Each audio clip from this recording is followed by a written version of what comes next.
உண்மை பற்றி நமக்கு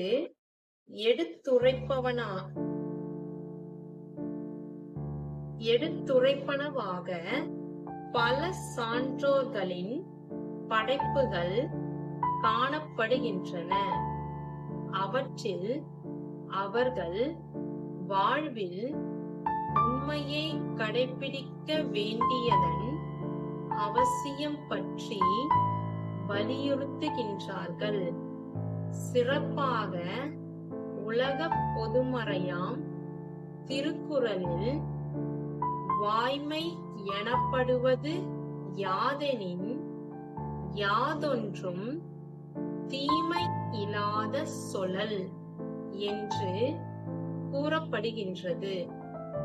அதாவது பிறருக்கு தீங்கு விளைவிக்காத செயல்களே உண்மையானவை என்று திருக்குறளானது